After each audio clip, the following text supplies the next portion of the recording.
Gonna be the main ones when it go down that's gonna leave you high and dry. If I could bring a certain person or some certain people back to this world from the afterlife, I would give all this shit up to do it, you know what I mean? I got to see who was really who in my life, personally. I got to see what side my bread was buttered on and who was gonna be real and who wasn't. This is Shanara Butler, better known as Shanara James. His name Larry. Called him LA. Don't you think he had something to do with the murder of Pimp C? It's too many things that's just not coincidences. It's not. It never was.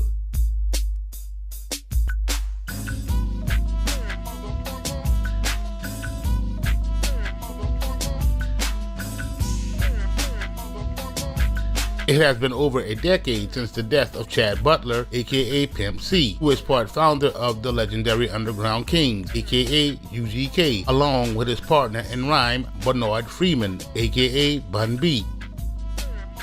UGK found major success during the 90s, skyrocketing them to international fame. UGK will forever be known for helping to shape the sound coming out of the Dirty South, which is now the main influence of today's mainstream hip-hop.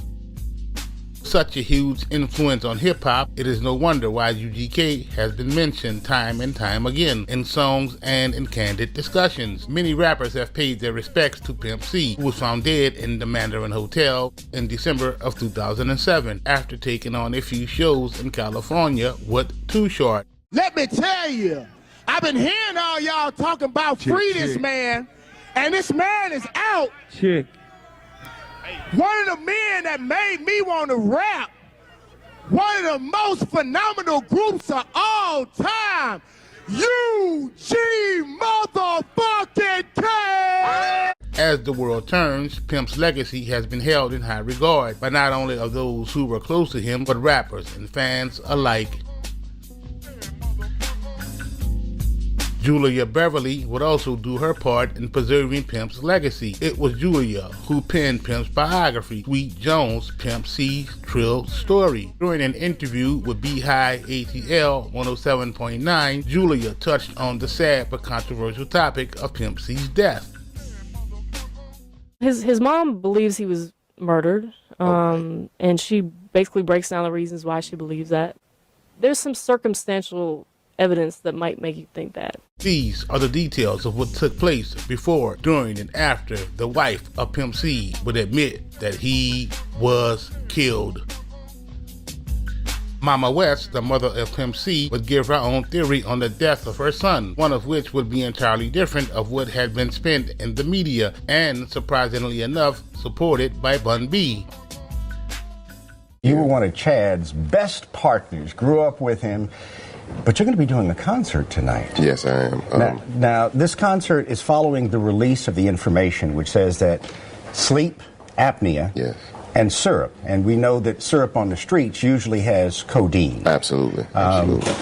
When you heard that, what went through your mind? Well, it was sad, but it's a definitely real thing. You know, living in Houston, Texas, being a person that affiliates with the common man on the street, we all know that in Houston, Texas, we have a problem now with the cough syrup epidemic. We have to be very real about the consequences to some of these things. Pimp C did have a prescription for it, but you have to be very careful when you get prescriptions for certain things, because sometimes you can tend to go a little too far with some of these things. They have very strong addictive qualities. Mama West, up until her last days, believed that Pimp was murdered. Oddly enough, certain evidence surrounding Pimp's death was never pursued or investigated by law enforcement. At this hour, members of the hip-hop community are mourning the shocking death of well-known Port Arthur rapper Pimp C. Pimp C, who was born Chad Butler, was one half of the rap group UGK and was found dead this morning in a hotel room in Los Angeles. KPRC Local 2 reporter Mary Benton joins us now live in Southwest Houston with reaction. Mary? In the building behind me on the 9th floor, they are paying tribute to Pimp C on a local radio station. He was a larger-than-life figure in Houston's rap community, and some say across the station, and the country rather, and they believe that he struck a nerve with his listeners because his raps focused on real life. It is news that has shocked and saddened Houston's hip-hop community. Pimp C, at the age of 33, was found dead in his hotel room At 97.9 The Box, on-air personalities and fans are reflecting on the sudden death of Chad Pimp C. Butler, better known as one half of the group UGK. He's just such a colorful personality. He was just a joy to talk to, and he was just such a wonderful storyteller. When you heard Pimp C, you knew that it was Pimp C. You were not confused that it was any other artist from any other city. You know exactly who it was when you heard it. So he definitely had his own style, his own swagger. The rapper was found dead earlier today at a hotel on the trendy Sunset Strip in Hollywood. Since there are very few details on Pimp C's death, many are focusing on the legacy he leaves behind. You lost Tupac, you lost Biggie. Down south is UGK. And right now the whole rap community in general is in mourning because they've lost a legend. UGK was considered one of the grandfathers of rap. In the game since the early 90s, Bun B and Pimp C were enjoying a resurgence. They recently recorded a big hit with the well-known group Outkast. Local star Willie D says that Pimp C's death leaves a void in the rap industry. And while others may try to duplicate his style, he will never be replaced. You know, I was inspired by Pimp also, even though I came before him. He made great music. He made great music. A lot of people say that he just really rapped about issues that were important to his life and the lives of many of his fans. A lot of people are asking tonight, what happens now to UGK? Since one half of UGK is Pimp C, they don't believe that the group will be able to continue on, but Bun B, they say, does have his own solo career. We are live in Southwest Houston. Mary Benton, KPRC Local 2. No funeral arrangements have been announced for Pimp C. Locally, his fans are expected to hold a vigil in his honor. Unbeknownst to many, there were actually people in Pimp's hotel room at the time of his death. One of those people in question was alleged drug dealer and shady business partner Larry Adams, aka Four Finger Larry. Story goes like this. Larry and one or two more male associates, along with a couple of females, were all in the room with Pimp, including his wife. Out of nowhere, Pimp's wife would mysteriously receive a phone call telling her that Pimp's Bentley needed to be moved, otherwise it would be towed. Then I was just there, so it's not like, yeah. Oh wait, you was in California? Yeah, like I left, long story short, shit again. I left to move the car. We were rushing, as usual. We're on trail time. Okay, so. Divine time and trail time. That's the time Mike she be Mo, on for you know real. Mike Mo. Stacy Mo. Stacy works at Bush. So we already been in California a day. She hits me and like, Shannar, you better move the car or have somebody send me the keys, something, because if they move it last time, we actually got a blowout. Dude towed us to the side.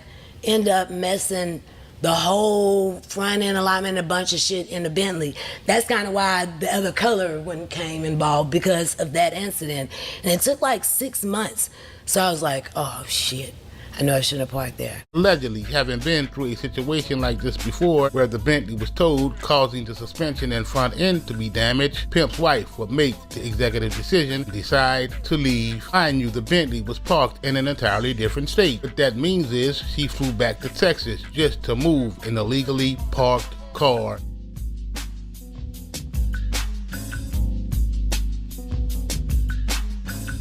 Make it make sense. So you're in LA and you decide to fly back to move a car. On top of that, Pimp's cousin, who was already in Texas, had the spare keys. Pimp's cousin could have moved the car himself.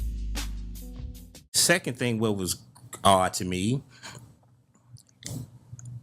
he wanted a car service to drop him to the airport, drop him and her to the airport. Mm-hmm. So she wanted to drive the Bentley, leave it at the airport. Big argument was, who want to leave a Bentley at the airport? Yeah. Yes. Not only was it parked at the airport, it was parked in a tow zone. Illegally. He called me. He's like, Ed, he said a few choice words about it. I left my Bentley parked in a tow zone, and you got the extra key, go move the car. Instead of me moving the car, she flew back to move the car, which left him alone. Per one of the females that was in Pimp's room at the time of his murder, Larry decided to play a trick on Pimp and poured something into his drink. It was this that would allegedly poison and bring on the death of Pimp C. Upon Pimp's people arriving to LA to identify his body, Pimp's room will be found in neat and orderly condition, as if it had just been cleaned. On top of that, Pimp's luggage was still neatly packed. Per Pimp's people, his luggage being neatly packed was definitely a red flag. To make matters worse, blood was discovered on the sheets of Pimp's bed when the comforter was pulled back. I swear, homie, you can't make this shit up. In a shocking turn of events, 16 years later, Pimp's wife would take to the Donnie Houston podcast to tell her side of the story. Communication is made up of so much more than words. Nonverbal cues such as tone of voice, gestures, and postures all play their part. Body language is the unspoken part of communication that we use to reveal our true feelings and to give our message more impact. I'm not a body language expert by any stretch of the imagination, but Ray Charles could see the energy was weird. 5 simple words would blow this interview out of the water. Those 5 words were, can you kill yourself twice? If you weren't paying close attention, it probably flew over your head. It annoys the fuck out of me that they say Chad died of drink, because that's not how he died. And it's not true. That's the other part, because I ask people, can you kill yourself twice? No, I'm just asking, can you kill, not to my knowledge. Answer me this, what wife in her right mind would ever refer to the mysterious death of her husband as being killed? Had you not felt he was murdered, your words would have been more like, can you die twice? Because I ask people, can you kill yourself twice? Can you kill yourself twice? Rather than not can you kill yourself, man, I'm just saying, you can't make this shit up.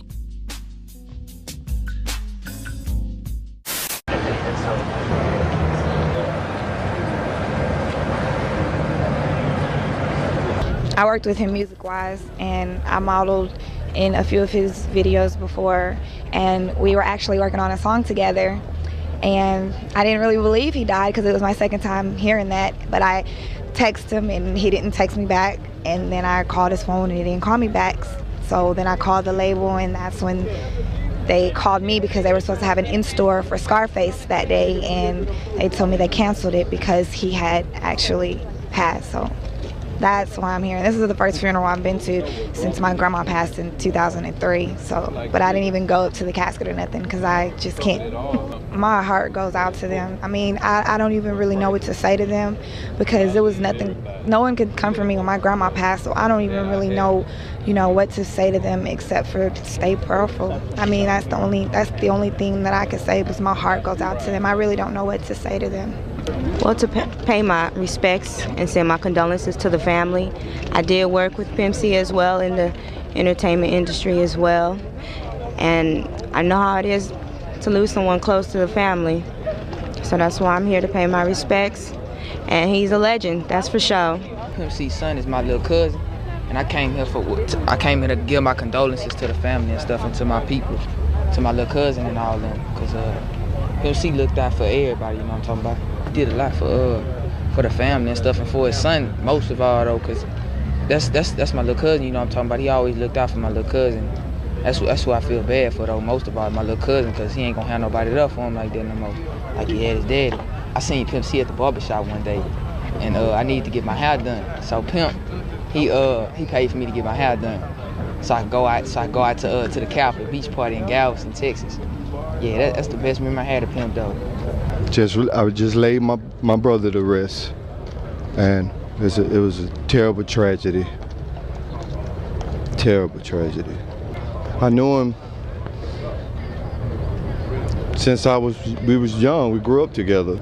Very cool. One Christmas, about 5 years ago, it was a great moment too. It was a Christmas day. We had a show, and the show was great. The show was great. He performed right, and it was a great show.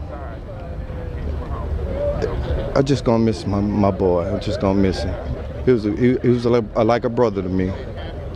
I really am gonna miss him. Yeah. Dedicate to everybody that's been a part of the struggle, know what I'm saying? What's up, UBKA Live? I'm here with my boy Pimp C of UGK. What's up, Pimp? representing the South to the fullest, you know what I'm saying? Alligator souffle. All right, so you like originally from Port Arthur, right? Yeah, we from Port Arthur, Texas. You know what I'm saying? Sit right on the water. That's cool. Yeah, I'm from Beaumont. Well, really, I'm from Crowley, Louisiana, you know what I'm saying? But we made our way to Port Arthur, you know. Our people had to get jobs, and then we made our way to Houston, and, you know, so we represent the whole South at the same time. Okay. So congrats on the success of the new album for UGK. Thank you. So how was it putting that together? It was just good to be back in the studio and to grab that vibe again, you know, so it was real refreshing. You know, actually, we got half the new album done. We in the middle of the new record right now. So to be out, you know, next year sometime, you know. Okay, so what can we look forward to on your new album then together? Some of the same, a little bit of the new, but we gonna stick to the script. We ain't really trying to go pop. We trying to use some of these pop rocks. Y'all better learn about it, man. Hey, Church Tabernacle Priest Sanctuary, Alligator Souffle. So y'all staying grounded. So what about your solo? Can we get a solo album from you? Well, I got a solo deal that I do. You know, I do the Pimpulation every year with James, which is like a compilation thing. Then I got a deal with Jive where I'm doing like it's like half singing, half rapping type thing. So I got a deal with them I'm doing. So both of those will be coming out, you know, like next year. So you say a deal with Jive, half singing, half rapping. Can we get a little preview of the singing? Well, you know, I was always singing the hooks. I just never told nobody. Okay. I wasn't aware of it. Go buy the records. That was me the whole time. I just never told nobody. I was doing the beats too. I just never told nobody. Go cop it. That's what's up. I'm standing here with my boy Pimp C. Don't you go nowhere. I'll be right back. Shit. Yippee-ki-yay live, and I'm with Joy going down in the side. Church. Dedicate to everybody ain't gonna never make it up out there, know what I'm saying?